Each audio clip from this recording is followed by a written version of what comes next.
सुबह उठने से लेकर रात को सोने तक हम बहुत कुछ करते हैं। नेटफ्लिक्स पर मूवीज देखते हैं, वीडियो गेम्स खेलते हैं, अमेजोन फ्लिपकार्ट पर शॉपिंग करते हैं, जोमेटो स्विगी से ऑर्डर करते हैं, इंस्टाग्राम पर घंटों स्क्रॉल करते हैं। लेकिन आपको पता है ये सब करने से करोड़ों का फायदा हो रहा है, आपका नहीं, इन ब्रांड्स का जिनको आप हर दिन कंज्यूम करते हो। पिछले साल अमेजोन ने 5 लाख करोड़ का प्रॉफिट किया, नेटफ्लिक्स ने 73,000 करोड़ का प्रॉफिट किया, मार्क जुकरबर्ग ने 4.5 लाख करोड़ का प्रॉफिट किया और गेमिंग इंडस्ट्री ने $183 बिलियन का प्रॉफिट किया, जो कि इंडियन रुपीस में होता है 15 लाख करोड़। पता है ये इतना पैसा क्यों बना पा रहे हैं? क्योंकि दुनिया की 99% ऑडियंस कंज्यूमर माइंडसेट वाली। क्या होता है कंज्यूमर माइंडसेट? क्यों इस दुनिया का 99% पैसा दुनिया के सिर्फ 1% लोगों के पास? आखिर क्यों रात दिन मेहनत करने वाले भी सफल नहीं हो पाते? इन सभी सवालों के जवाब मैं आपको पूरी डिटेल्स में दूंगा। आपको इस वीडियो से बहुत कुछ समझ में आने वाला है, तो इसको ध्यान से सुनना। देखो, लाइफ में 2 चीजें होती है, एक होता है कंज्यूम करना और एक होता है क्रिएट करना। कंज्यूम करने का मतलब सिर्फ इतना है कि हम जो भी प्रोडक्ट या सर्विस यूज करते हैं एंटरटेनमेंट या सर्वाइव करने के लिए, हम उसे कंज्यूम करना कहते हैं। और क्रिएट करने का मतलब तो आपको पता ही है, हम कुछ भी ऐसा बनाते हैं जिससे लोगों की हेल्प हो और उसे कंज्यूम करें, चाहे वो प्रोडक्ट हो, सर्विस हो या फिर कोई आर्ट हो।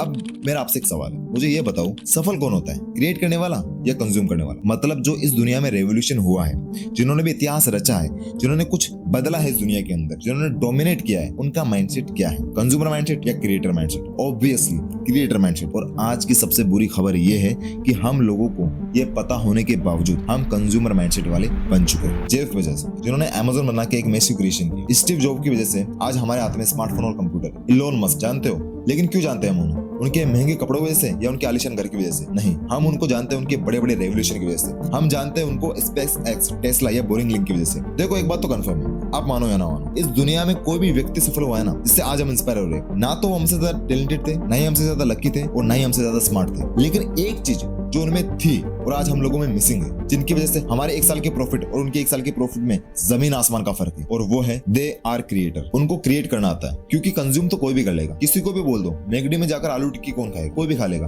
अच्छा ये बोलो, मैकडी जैसा ब्रांड खड़ा करना है, एडी से लेकर छोटे तक पैसा निकल जाएगा। देखो, मैं आपको सीधा बोलता हूँ, आज अगर आप ऐसा कुछ भी नहीं कर रहे जिससे आने वाले समय में लोगों की हेल्प हो, तो आप बर्बाद हो अपनी लाइफ। भले ही आप एक किराना स्टोर खोलकर सिर्फ एक गाँव की हेल्प करो, चलेगा, लेकिन बनना है ना तो क्रिएटर बनो सर, कंज्यूमर नहीं। कंज्यूमर सब है, क्रिएटर्स भी कंज्यूम करते हैं एक लिमिट में। वो संत महात्मा नहीं है, करता है वो भी कंज्यूम। वो भी महंगे महंगे प्रोडक्ट्स और सर्विस को यूज करते हैं। बस फर्क इतना है कि वो हमारे जैसे वेले नहीं है। उनके पास कुछ ना कुछ ऐसा गोल होता है, एक मिशन होता है लाइफ में, जिसकी वजह से वो चैन से सो नहीं पाते। हर दिन लगे रहते हैं कि बस मुझे ये करना है, ये दुनिया को देना है। जब दुनिया के 99% लोग सुबह के 4 बजे खर्राटे मार रहे होते हैं, तो ये 1% लोग दुनिया बदल रहे होते हैं। जब दुनिया के 99% लोग नेटफ्लिक्स पर कोई वेब सीरीज या मूवीज देख रहे होते हैं, तो ये 1% लोग अगले नेक्स्ट मास्टरपीस कंटेंट बनाने पर काम कर रहे होते हैं। जब दुनिया के 99% लोग GTA 6 आने का इंतजार कर रहे होते हैं, तो ये 1% लोग GTA 7 बनाने की तैयारी कर रहे होते हैं। फर्क समझ रहे हो? देखो, मुझे पता है क्रिएटर बनना मुश्किल है। मुश्किल क्या, बहुत ज्यादा मुश्किल है। डर लगता है, लोग जज करते हैं, दुनिया वाले ताने मारने के लिए पहले कर रहते हैं कि नहीं होगा तेरे से, तेरे बस की बात ही नहीं है, अरे तू गरीब घर का लड़का है, ये नहीं कर पाएगा,